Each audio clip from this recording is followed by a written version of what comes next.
नमस्कार, सर्व सनातन चैनल में आप सभी का स्वागत है।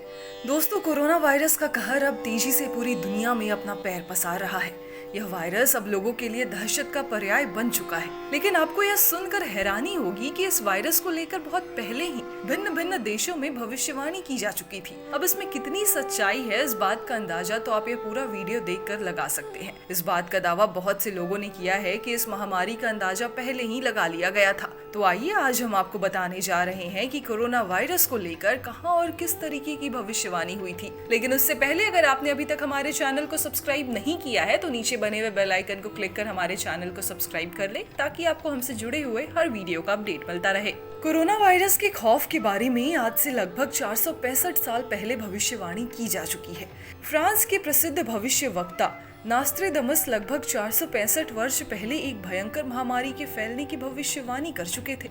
नास्ट्रेडमस ने 15वीं शताब्दी में इस भविष्यवाणी को एक रहस्यमयी वाक्यों का उपयोग द्वारा किया था, जिसे क्वांट्रस यानी कि चौपाई कहा जाता है। जानकार इसे उसी बीमारी का रूप मान रहे हैं और नास्ट्रेडमस की उस भविष्यवाणी को इस बीमारी के रूप में देख रहे हैं। सन 1981 में एक थ्रिलर उपन्यास द आइज ऑफ डार्कनेस में वुहान 400 नामक वायरस का जिक्र किया गया था। उपन्यास में लेखक डीन कॉन्टोज ने भी अपने उपन्यास में जैविक हथियार बनाने के लिए लैब में वायरस तैयार करने की बात लिखी थी, जो इस समय काफी चर्चा में है।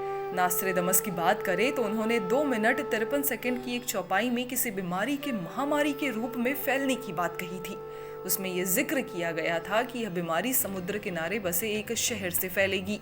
अगर नास्ट्रेडमस की भविष्यवाणी पर गौर की जाए तो चीन का वुहान शहर समुद्र के किनारे बसा है और वहाँ सी फूड का बहुत बड़ा मार्केट है। दुनिया भर में तेजी से अपने पैर पसार रहे कोरोना के बारे में जानकर ऐसा लगता है कि नास्ट्रेडमस की भविष्यवाणी कहीं सही तो नहीं हो रही है। अब आइए आपको दूसरी भविष्यवाणी बताते हैं। हाल ही में एक किताब सोशल मीडिया पर काफी वायरल हुई थी। दावा किया गया कि 40 साल पहले ही इस किताब में कोरोना वायरस का जिक्र हो चुका था। लोगों का कहना है कि 40 साल पहले लेखक ने अपनी किताब में कोरोना वायरस की भविष्यवाणी की थी, लेकिन अब एक और किताब में कोरोना वायरस की भविष्यवाणी का दावा करने की बात सामने आई है। पहले जो किताब वायरल हुई थी उसका नाम द आइज ऑफ डार्कनेस है। ये किताब साल 1981 में डीन कॉन्टोज नाम के लेखक ने लिखी थी। हालांकि ये सिर्फ इकलौती किताब ही नहीं है जिसमें कोरोना वायरस को लेकर ऐसा दावा किया गया हो। अब एक नई किताब सामने आई है जिसको लेकर दावा किया जा रहा है कि इसमें कोरोना वायरस को लेकर 12 साल पहले ही बताया जा चुका है। इस किताब का नाम end of days prediction and prophecies about the end of the world है। इसके लेखक सिल्विया ब्राउन हैं। वहीं दावा किया जा रहा है कि इस किताब में कोरोना वायरस की उत्पत्ति के बारे में बताया गया था। यह किताब 2008 में पब्लिश की गई थी। वहीं अगर भारतीय पंचांग और ज्योतिष शास्त्र की बात की जाए तो इसमें भी इसका उल्लेख पाया गया है। विषाणु जनित महामारी का उल्लेख भारतीय पंचांगों ने साल भर पहले ही कर दिया था।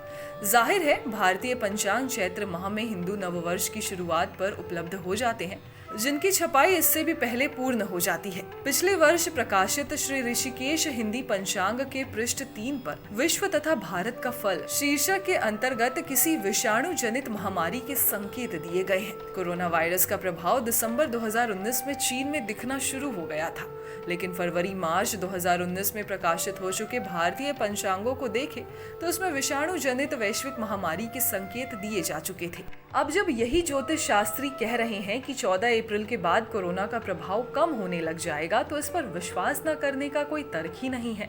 पुरातन भारतीय ज्ञान विज्ञान की गूढ़ बातों को पोंगा पंडिताई बताकर इनका मखौल उड़ाने वालों को हालांकि यह बात रास नहीं आएगी, लेकिन यह सुस्पष्ट प्रमाण उन्हें तर्कहीन करने के लिए पर्याप्त है। जिस समय दुनिया को इस बात का अंदेशा तक नहीं था कि कोई महामारी उसकी प्रतीक्षा में है, भारतीय ज्योतिष शास्त्र ने इसकी भविष्यवाणी कैलेंडरों में दर्ज करा दी थी। यह भी बता दिया गया था कि विषाणु जनित महामारी। देश के मानव संसाधन विकास मंत्री डॉक्टर रमेश चंद्र पोखरियाल ने जब कोरोना फैलने के पहले ही ऐसी किसी महामारी की आशंका जताई थी, तो देश के एक वर्ग ने उनका जमकर मजाक उड़ाना शुरू कर दिया था। हालांकि अब मजाक उड़ाने वालों को दूसरा बहाना खोजना होगा। तो दोस्तों, अगर आपको इस वीडियो में दी गई जानकारी पसंद आई है तो हमारे इस वीडियो को और हमारे चैनल को लाइक और सब्सक्राइब करना ना भूलें।